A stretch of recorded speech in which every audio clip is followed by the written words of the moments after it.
যখন মাইয়েতকে কবরে শোয়ানো হয় তখন সে তাকে দাফন করে যাওয়া ব্যক্তিদের হাঁটার খসখস আওয়াজ শুনতে পায়। এরপরে তাকে যখন শুইয়ে দেওয়া হয়, সে যদি মুমিন ব্যক্তি হয় তাহলে তার মাথার দিকে তার সলাত এসে দাঁড়িয়ে যায়। দুনিয়াতে আপনি যে নামাজগুলো পড়েছেন, আমি যে নামাজগুলো পড়ছি, এগুলো মাথার দিকে দাঁড়িয়ে যায়। ডান দিকে চলে আসে তার সওম মানে কি? রোজা। বাম দিকে চলে আসে যাকাত। তারপরে পায়ের দিকে চলে আসবে তার আত্মীয়তার সম্পর্ক রক্ষার ইবাদত, তার এই যে অন্যান্য দান সদকা, তার নফল আমল, তার তাসবিহ তাহলিল, তার কোরআন তেলাওয়াত ইত্যাদি পায়ের দিকে চলে আসবে। এখানে একটা হাদিস এসেছে, সূরাতুল মুলক যে ব্যক্তি রাতের বেলা তেলাওয়াত করবে, কোন সূরা ভাই?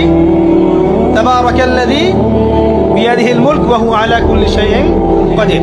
এই সূরা যে ব্যক্তি রাতের বেলা করে তেলাওয়াত করবে, ইনশাআল্লাহ সূরা মুলকও কবরে তার সাথে থাকবে এবং কবর আযাব থেকে সূরা মুলক তাকে বাঁচাবে ইনশাআল্লাহ।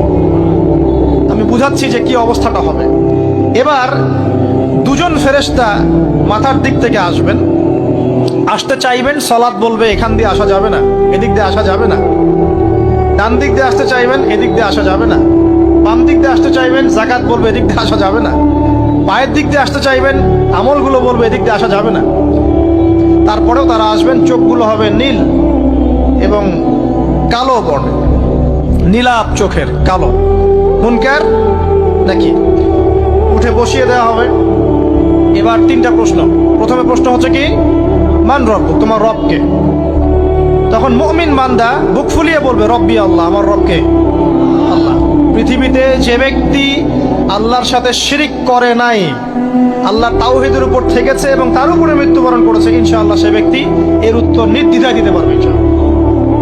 আর দুনিয়াতে যে বা যারাই আল্লাহর সাথে শিরিক করবে, আল্লাহর সাথে শিরকের পাপে লিপ্ত হবে, ওই অবস্থায় মারা যাবে, তাওহীদের উপর থাকবে না, কোশ্চিন কালেও মান রব্বুক উত্তর দিতে পারবে না। তারপরে প্রশ্ন হয়ে যাবে মা দীনুক, তোমার দিন কি ছিল? মুমিন বান্দা উত্তর দিবে কি? দিন ইয়াল ইসলাম, আমার দিন ছিল ইসলাম। এখানে শুনে রাখেন, পৃথিবীতে যারা ইসলামকে পরিপূর্ণরূপে পালন করবে তারাই এই উত্তর দিতে পারবে ইনশাআল্লাহ। যারা ইসলামকে ঠাট্টা বিদ্রুপের হাসি তামাশার পাত্র বানিয়েছে, মন চাইলে কিছু করি, মন চাইলে কিছু করি না, সহজগুলো একটু আমল করি, বাকি কিছুর আমল ধারি না, হ্যাঁ, নামাজ পড়ি, সুদ ছাড়তে পারি না, ঠিক আছে, বছর বছর ওমরা করি, এদিকে ঘুষ দুর্নীতি ছাড়তে পারি না, ইসলামকে ঠাট্টা তামাশার পাত্র বানিয়েছে, এরা কোশ্চিন কালে উত্তর দিতে পারবে না মা দীনুক। দিনে পরিপূর্ণরূপে ইসলামে প্রবেশ করতে বলেছেন আল্লাহ রাব্বুল আলামিন। যারা পরিপূর্ণরূপে ইসলামে প্রবেশ করবে এবং ইসলামের প্রতিটা মৌলিক বিধান মেনে চলবে, ইনশাআল্লাহ তারা এর উত্তর দিতে পারবে। এরপরে আসবে তৃতীয় প্রশ্ন। নবী সাল্লাল্লাহু আলাইহি ওয়াসাল্লামকে দেখানো হবে। যখন দেখানো হবে তখন সূর্য যখন ডুবে যায়, যে দৃশ্যটা আমরা দেখতে পারি না, ওই দৃশ্যটা ভেসে উঠবে এবং মুমিন বান্দা অস্থির হয়ে যাবে, বলবে আমাকে ছেড়ে দাও, আমি নামাজ পড়বো। সুবহানাল্লাহ। তার কারণ তার কাছে মনে হবে যে আসরের ওয়াক্ত হয়ে গেছে, আসরের ওয়াক্ত হয়ে গেছে, আসরের ওয়াক্ত চলে যাচ্ছে, আমাকে নামাজ পড়তে হবে। চিন্তা করেছেন? ওই যে একটা হাদিস আছে না, যে 7 শ্রেণীর মানুষকে আল্লাহ রাব্বুল আলামিন আরশের ছায়া দিবেন। তার মধ্যে এক শ্রেণীর মানুষকে, যার অন্তর মসজিদের সাথে ঝুলে থাকে, তার মন মসজিদের সাথে ঝুলেছিল, এই সূর্য ডুবে গেল বলে আমাকে ছেড়ে দাও, আমি নামাজ পড়তে যাব। তখন ফেরেশতারা বলবেন তোমাকে নামাজ পড়তে দেয়া হবে, তবে তার আগে তুমি এর উত্তর দাও। কি উত্তর? এই ব্যক্তির দিকে তাকাও। তখন নবী সাল্লাল্লাহু আলাইহি ওয়াসাল্লামকে দেখানো হবে, সাল্লাল্লাহু আলাইহি ওয়াসাল্লাম দরুদ পড়বেন। বলা হবে যে এই ব্যক্তির সম্পর্কে তোমার কি ধারণা? মান হাযা রাজুল বুইসা ফীকুম, এই ব্যক্তি কে, যাকে তোমাদের কাছে পাঠানো হয়েছিল? মুমিন ব্যক্তি নির্দ্বিধায় বলে দিবে যে তিনি হচ্ছেন আমার নবী মুহাম্মদুর রাসূলুল্লাহ সাল্লাল্লাহু আলাইহি ওয়াসাল্লাম। দেখুন, পৃথিবীতে